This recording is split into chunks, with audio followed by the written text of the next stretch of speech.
Honesty and integrity are two qualities of a strong character that are fairly easy to define. Say what you mean what you say.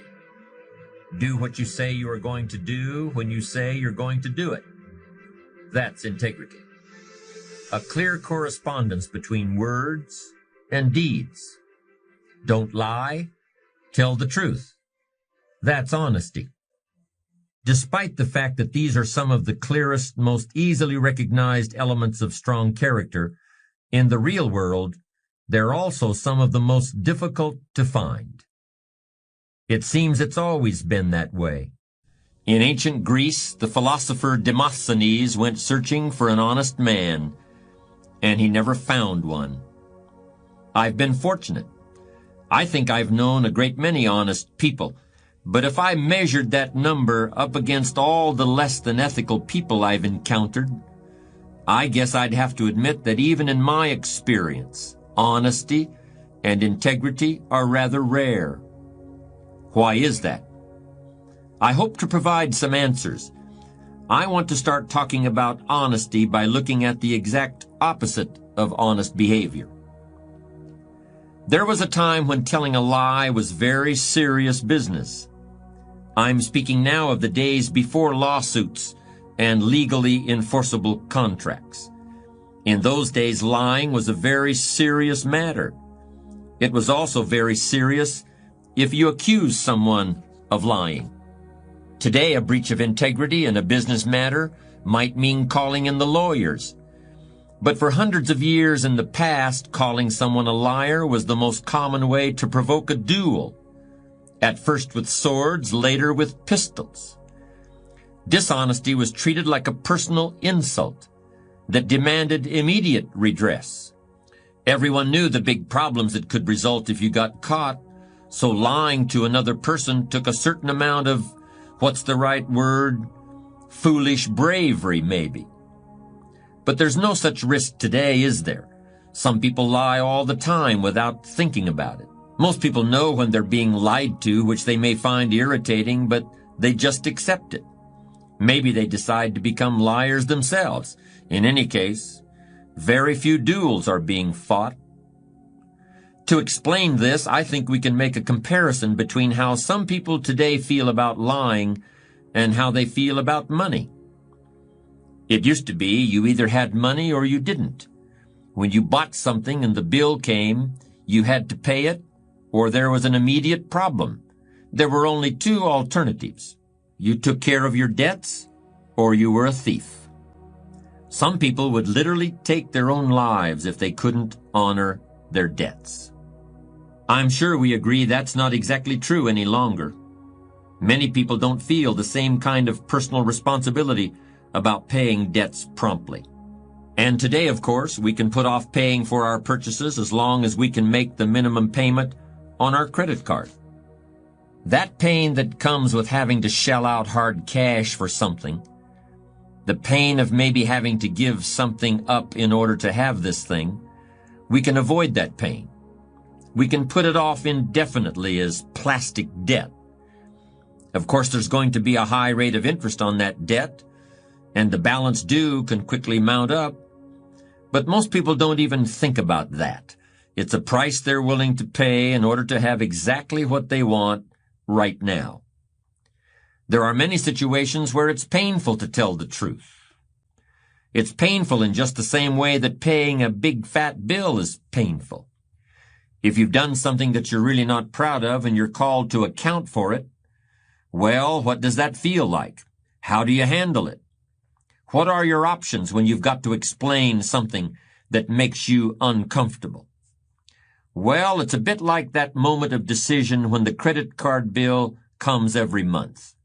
If you want to pay off the whole balance, there may be some pain and sacrifice involved. You may have to grit your teeth. You know that your life will be simpler in the long run, but it's going to hurt a little right now. Here's another way that being untruthful is like buying on credit. They're both addictive.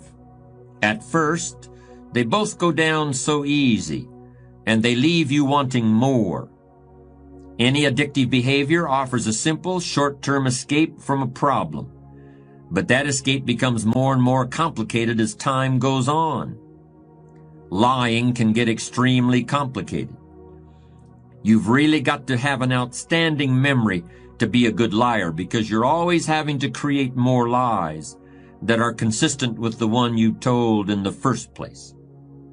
I'm sure we have at some time been caught up in a dilemma like that. Shakespeare had it right all along. What a tangled web we weave when at first we practice to deceive. Maybe you think I'm being a bit tough here. Am I really saying that in every instance you've got to tell the truth, the whole truth, and nothing but the truth? So if somebody asks me, "How are you today?" I'm supposed to say, "Well, I gotta be honest with you, I have a sore finger. Last night I had a headache, and I've got to admit that my foot hurts a little." No, that's not what I mean. In fact, I think there are many times when some flexibility with the whole truth and nothing but the truth is called for, and I'll be discussing those later. Outright lying, however, planned lying, lying with an ulterior motive, lying for personal gain, that kind of lying is definitely something to be avoided. But untruthfulness is so tempting today, and I want to spend a little more time on it. I want to make a clear distinction between what I call foolish lying or silly lying or stupid lying and lying that is downright evil and poisonous to the character. Boasting, bombast, blarney, bragging, these are all the same thing. They're always floating around in the atmosphere, and they can affect you at any time like catching a cold. They're mostly harmless, unless you start building a whole personality around them, which has definitely happened to some people. Some other guy scored the touchdown back in high school, but you're watching the Super Bowl with your neighbor, and you say that you did it. That's pretty harmless. You really don't know Joe, the president of XYZ Corporation. You were just introduced to him one time, but the client you're trying to impress has never even shaken hands with Joe. So here's a chance to score some points. That's pretty harmless too.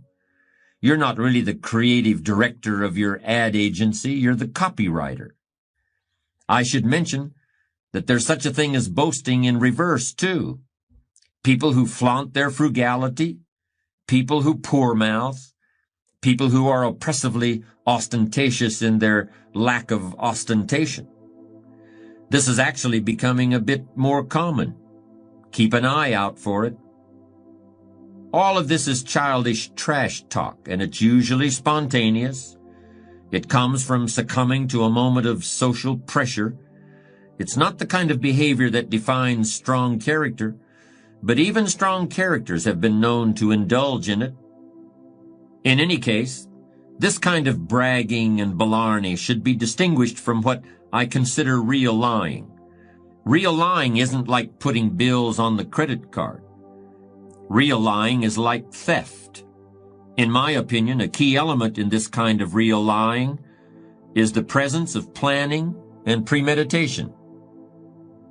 If somebody is a supervisor in a corporation and he steals one of his subordinates' ideas and takes credit for it in the eyes of the CEO, that requires a whole chain of events and a conscious decision to keep the deception going through the various links in the chain. That kind of lying is theft. It's not only theft of the subordinate's idea, it's stealing from the CEO too. It's stealing the CEO's sense of reality. It's creating an illusion. If someone falsifies an earnings report in order to inflate the price of a company's stock, that's deliberately creating a mirage in the minds of the investors. In the real world, both these examples have happened, and many times lives and careers have been ruined. It's been my experience that those who engage in serious lying and unethical behavior get caught one way or the other. Usually the people who are being deceived awaken from the illusions that have been foisted upon them. But even if this never happens, the criminal and I don't think that's too strong a word, has to buy into the illusion so deeply himself that his own sense of reality is eroded. By trying to loosen other people's grasp of the truth, you end up losing your own. All of it, small-time lying and big-time deceit, it all comes from fear. Somebody is afraid the truth about themselves isn't good enough, so they depart from the truth. Somebody secretly fears that they can't really come up with ideas of their own, so they steal somebody else's ideas. Or they fear their company isn't really going to succeed, so they come up with a way to inflate the share prices. It's really cowardice. Fear the temptation to misrepresent who you are or what you've done or intend to do. Trust who you really are. Trust your ability to earn the respect of others. Pay whatever price the truth costs. Pay that bill immediately. Because in the long run, it's a real bargain. When you're in a leadership position, whether it's in a business or as the head of a family, honesty and integrity are not as important as money or shelter or a telephone. Honesty and integrity are infinitely more important than any of those things. They're about as important as having air and food and water. For a leader, honesty and integrity are absolutely essential to survival. A lot of business people don't realize how closely they're being watched by their subordinates. As a manager, there probably isn't anything your people don't know about you right this minute. If you haven't been totally above board and honest with them, it's certain you haven't gotten away with it. But if you've been led to believe that you've gotten away with it, it's most likely because people are afraid of you. That's a problem in its own right. But there's another side of the coin too. In any organization, people want to believe in their leaders. If you give them reason to trust you, they're not going to go looking for reasons to think otherwise. And they'll be just as perceptive about your positive qualities as they are about the negative ones. When you're in a leadership position, you have the choice of how you will be seen, but you will be seen one way or the other. Make no mistake about that. Leadership of a family demands even higher standards of honesty and integrity. And the stakes are higher too. You can replace disgruntled employees and start over. You can even get a new job for yourself if it comes to that. But your family can't be shuffled like a deck of cards. If you haven't noticed, kids are great moral philosophers, especially as they get into adolescence. They're determined to discover and expose any kind of hypocrisy, phoniness, or lack of integrity on the part of authority figures. And if we're parents, that means us. It's frightening how unforgiving kids can be about this, but it really isn't a conscious decision on their part. It's just a necessary phase of growing up. They're testing everything, especially parents. Once a parent has lost moral authority, it is very, very difficult to regain it. Studies have shown that children are extremely understanding about many things. If you accidentally step on a favorite toy, that will quickly be forgiven, if not forgotten. If you lose your job and the family has to move, they'll adjust. If parents just can't get along and decide to divorce, most kids can handle it, but they can't handle dishonesty. It can take many, many years before that will be forgiven. As a person of integrity yourself, you'll find it easy to teach integrity to your kids, and they in turn will find it easy to accept you as a teacher. This is a great opportunity and also a supreme responsibility, because kids simply must be taught to tell the truth, to mean what they say, and to say what they mean. There's an old saying, those who do can, and those who can't teach. But you really can't teach honesty unless you are honest yourself. You really can't teach integrity unless you also live with integrity. It's actually quite simple. Earlier I suggested that there might be some times when a certain amount of flexibility with the truth is appropriate. And I'd like to return to that now. Just as there is a difference between blowing hot air and premeditated dishonesty, there's also a difference between lying and recognizing the importance of diplomacy. How can you tell the difference? Your gut feelings will tell you. By the time we reach adulthood, I think most of us have extremely accurate ethical barometers built into our heads and hearts. We may choose to ignore what that ethical barometer tells us, but it's there nonetheless. So honesty is the best policy, but sometimes a little less than total honesty is even better. We've been talking mostly about the importance of honesty and integrity in dealing with other people, but I want to conclude now by focusing on what those qualities mean to your relationship with yourself. You might be surprised by the percentage of high-level managers and professional people who secretly know that they're presenting a false image to the world.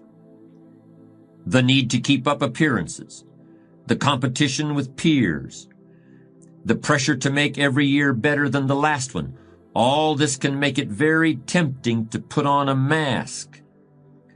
I'm not talking about just boasting here. I'm talking about creating a real split between what you're telling the world and what you know is the real truth about yourself. All the world's a stage, and to some extent we're all playing roles, but living with honesty and integrity can make it all a great deal easier. We all know people who have gotten ahead as a result of dishonest or unethical behavior. When you're a kid, you think that never happens.